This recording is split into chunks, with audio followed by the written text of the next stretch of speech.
the architecture of the unseen wound. Why do we lose ourselves to please the world? Understanding the wounds of the soul. We spend a great deal of our lives looking at the symptoms of our discontent, believing them to be the root cause of our suffering. We look at our anxiety, our restlessness, our sudden bursts of anger, or our deep, heavy periods of numbness, and we treat them as enemies. We treat them as uninvited guests who have broken into the house of the self. We ask ourselves, what is wrong with me? Why can I not just be at peace? But if we sit quietly, away from the noise of a world that demands constant production and endless distraction, a different question begins to emerge. It is not what is wrong with you, but rather what happened to you. And more importantly, what happened within you because of what you experienced. Dr. Gabor Maté beautifully reminds us that trauma is not the terrible thing that happens to a person.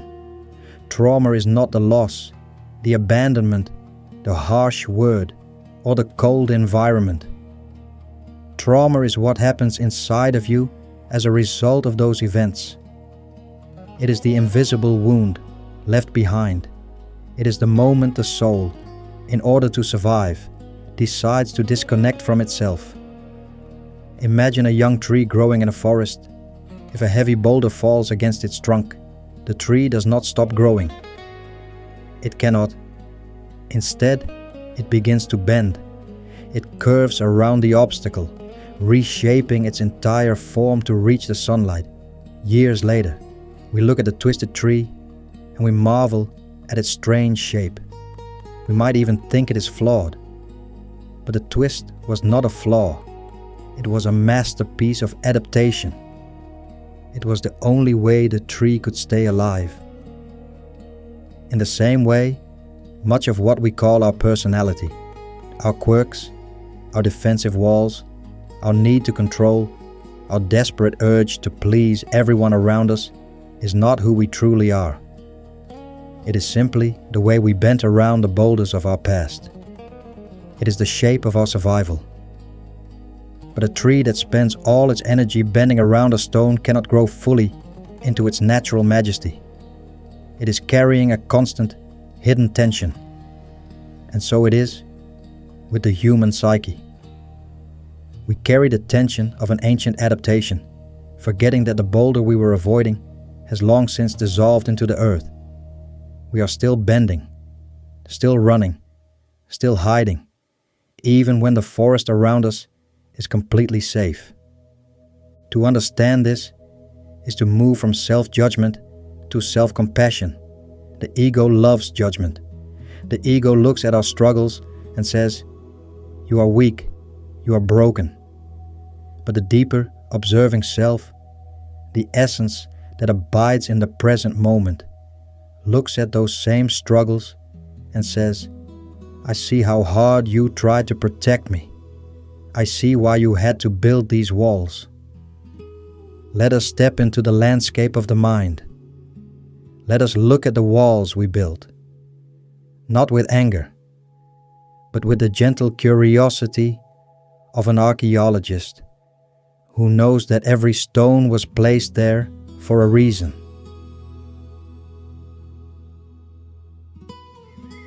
The ancient conflict, authenticity versus attachment. There is a fundamental dilemma at the heart of human existence, a tension that every single one of us has felt, though we rarely find the words to describe it.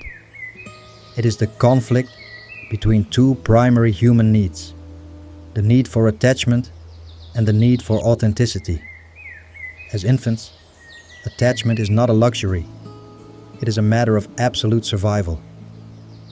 A newborn human being cannot survive for a single day without the care, protection, and emotional attunement of an adult.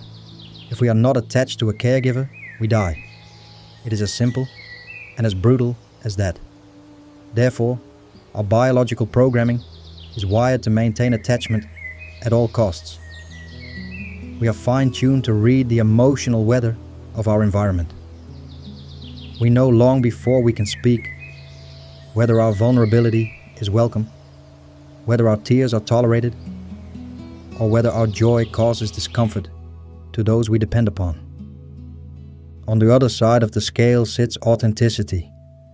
To be authentic means to be in touch with our gut feelings, to express our true emotions, and to know what we actually experience in any given moment. Authenticity is also a survival mechanism. In the wild, an animal that is not in touch with its gut instinct, an animal that ignores its fear or its anger, becomes prey. It does not survive. So what happens when a child faces a tragic choice? What happens when the child realizes that in order to maintain their vital attachment to their parents, they must sacrifice their authenticity? What happens when a child learns that showing anger leads to rejection, or that expressing sadness causes their parents to withdraw, or that being loud and playful causes frustration and distance? The child cannot choose authenticity. To choose authenticity would mean risking attachment, which to the primitive brain feels like physical death. And so, the choice is made automatically, beneath the level of conscious thought. The child suppresses their anger. They hide their sadness. They dim their joy. They swallow their gut feelings until they can no longer feel them at all. This is the birth of the egoic persona. This is the moment we create the version of ourselves that we think the world wants to see. We become the good child, the quiet one, the achiever, the helper, or the caretaker. We learn to perform our lives rather than live them. The tragedy is that we carry this bargain into adulthood. We enter relationships, workplaces, and communities still operating under the ancient rule: if I am fully myself, I will be abandoned. And so, we continue to play the role. We say yes when our whole being screams no. We smile when we are weeping inside. We take care of everyone else's needs, while our own soul starves in the corner. We believe we are being kind. We believe we are being selfless. But Dr. Maté points out something profound. This is not selflessness. It is a compulsion born of fear. It is the terrifying realization that if we stop performing, we might find out that we are fundamentally unlovable just as we are. Consider the weight of this performance. Consider the immense amount of vital life energy, what the Eastern masters call chi or prana, that is required to keep your true self buried in the basement of your subconscious mind.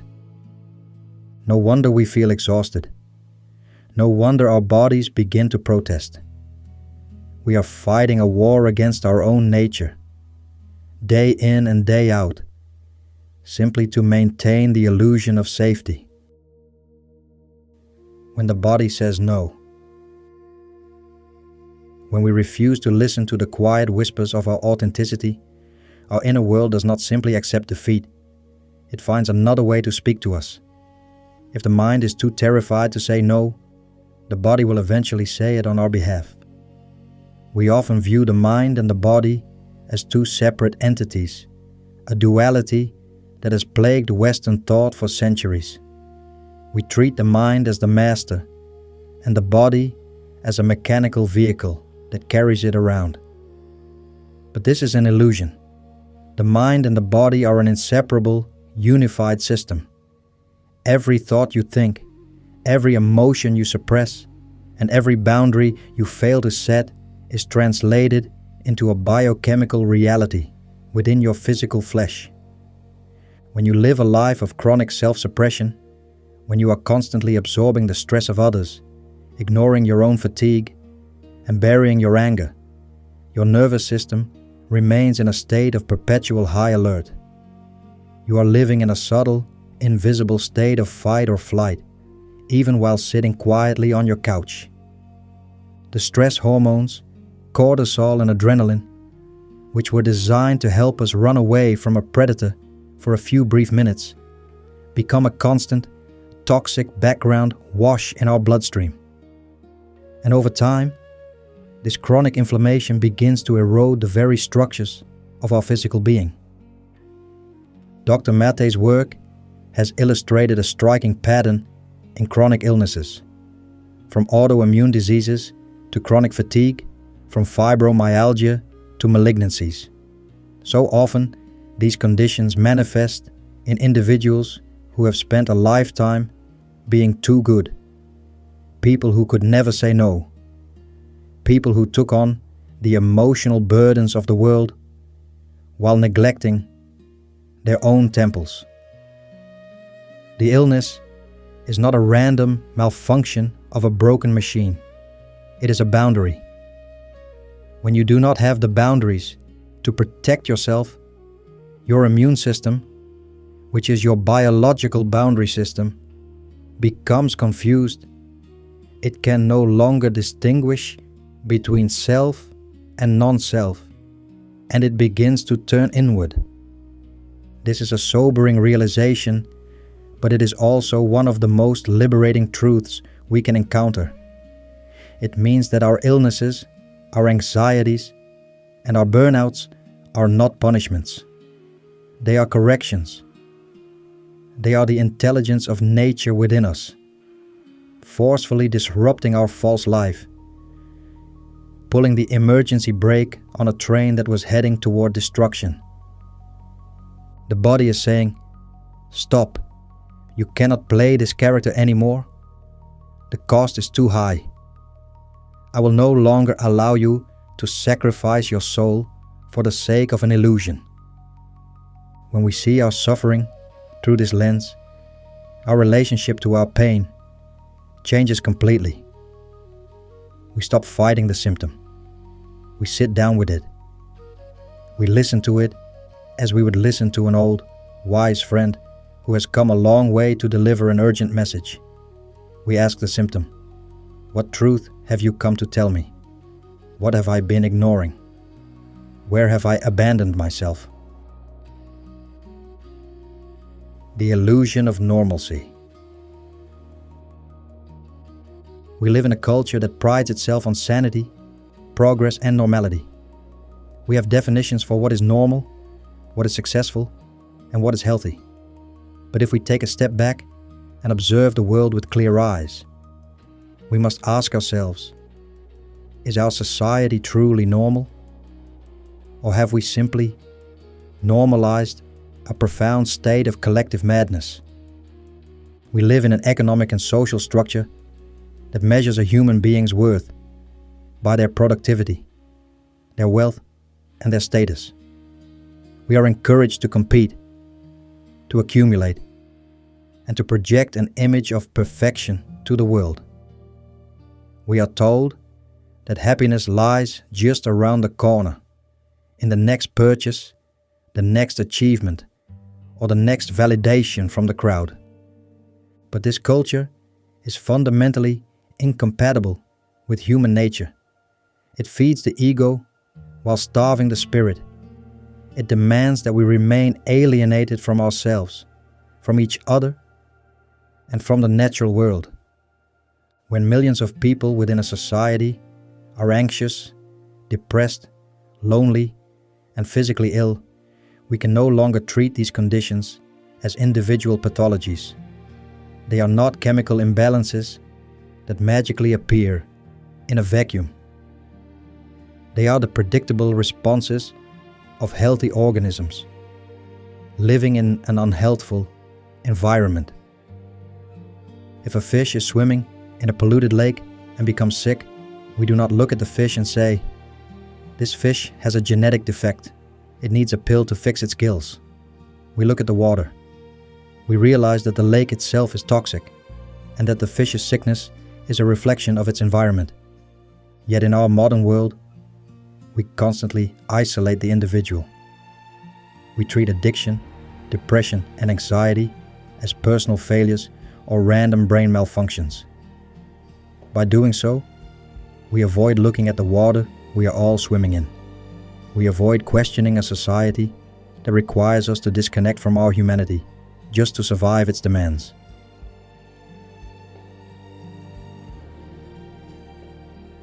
Addiction, in the words of Gabor Maté, is not a choice, nor is it a disease of the brain. It is an attempt to solve a problem. It is a desperate, short-term strategy to find relief from pain, to find a sense of connection, or to experience a moment of peace that the individual cannot find in their ordinary life. The question is never why the addiction, but always why the pain. And where does that pain come from? It comes from the loss of connection.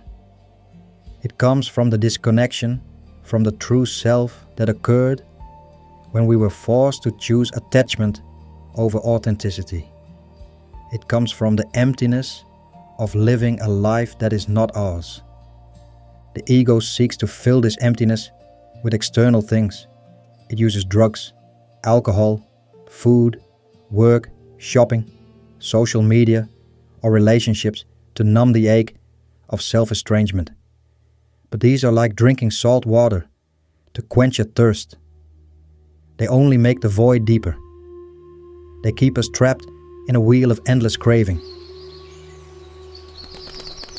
Wu Wei and the art of non-doing. How do we break free from this cycle? How do we heal a wound that was formed so long ago, in the dark corners of our childhood? The ego believes that healing is a matter of effort. It believes that we must work hard, change our habits, fix our thoughts, and conquer our flaws. The ego wants to apply the same driven, aggressive energy to healing that it applied to achieving. It wants to do something. But the ancient masters of the East offers us a different path. The path of Wu Wei, or non-doing. Wu Wei is not laziness. It is not passivity. It is the art of effortless action, of aligning oneself with the natural flow of life, rather than fighting against it. In the context of healing trauma and recovering the self, Wu Wei means stopping the struggle against your own experience.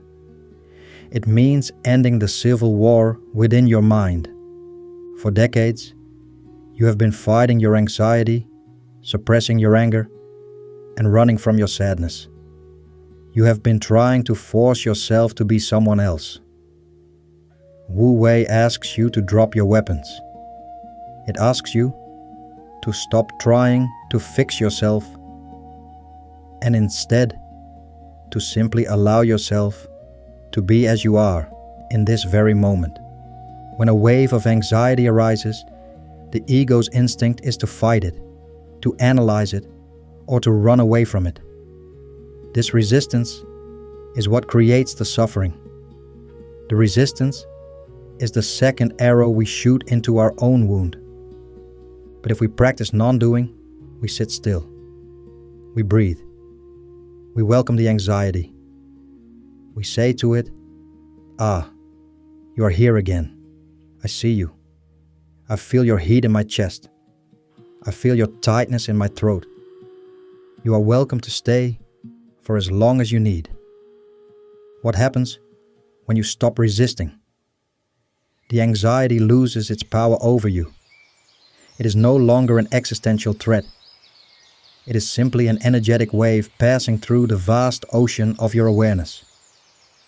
You are not the anxiety. You are the space in which the anxiety arises and dissolves. This is the essence of breaking through the ego. The ego is built on resistance. The ego survives by saying, "This should not be happening. I should be different. The world should be different." The true self, the Buddha nature, the Christ consciousness within us, survives by total acceptance. It sees everything, holds everything, and judges nothing. Healing is not a process of adding something to yourself. It is not about acquiring new virtues or building a better personality. Healing is a process of subtraction. It is the unlearning of the lies you had to believe in order to survive.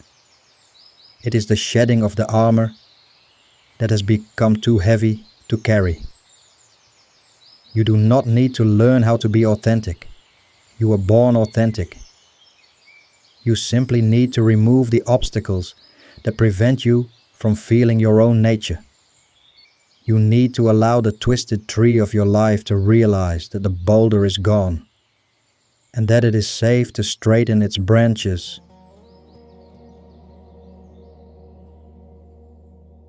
The return to the true self.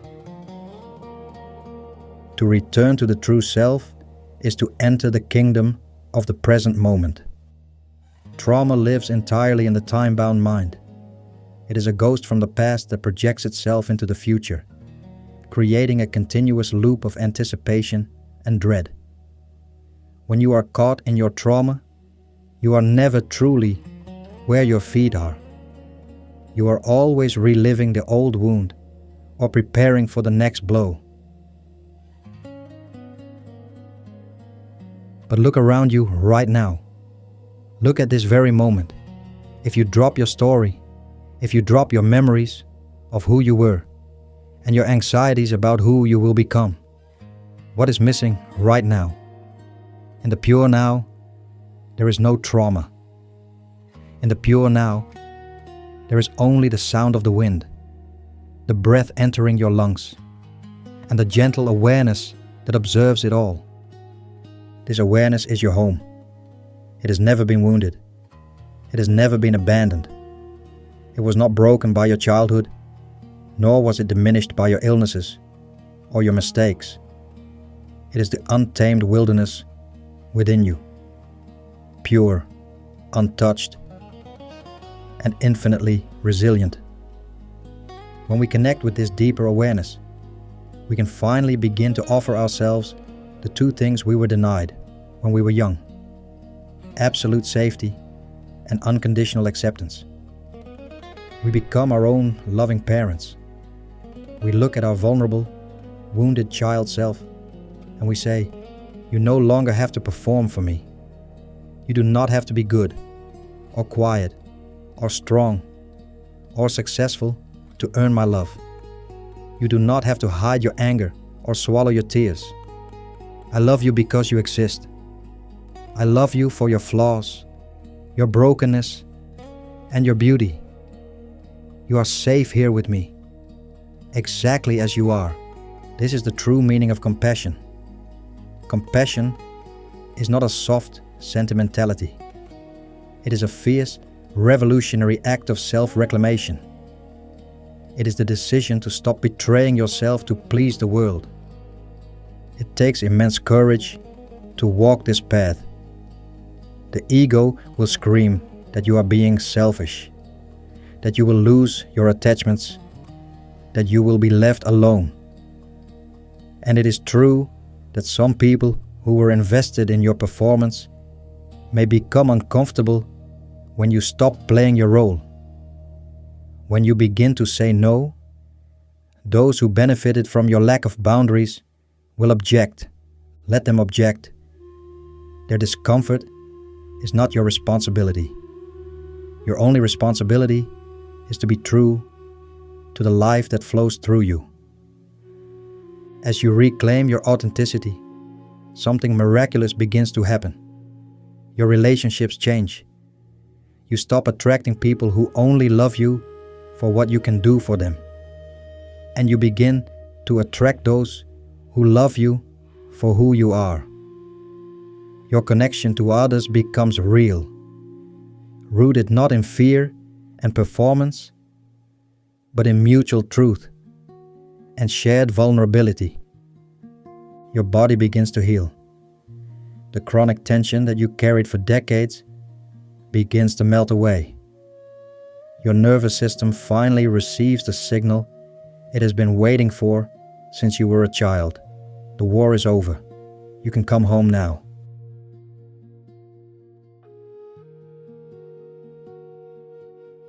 That passeth understanding. Let us sit together in this space of a homecoming. Let us breathe in the quiet truth of our own existence. You have spent so many years wandering in the wilderness of the ego, looking for love, validation, and safety in places where they could never be found. You have worn so many masks, played so many parts, and carried such a heavy burden of collective and personal sorrow. But the journey is nearing its end. The masks have served their purpose. They protected you when you were small and fragile. We honor them for their service, but we do not need them anymore. We can lay them down on the earth, allowing them to dissolve back into the dust from which they came. You are not your trauma. You are not the shape you had to take to survive. You are the life that survived despite it all. You are the awareness that witnessed the storm. And you are the stillness that remains now that the storm has passed. As the great philosophers and mystics of all traditions have taught, the peace you are searching for is not something you must create. It is not a destination you must reach through endless effort. It is your fundamental nature. It is the ground of your being.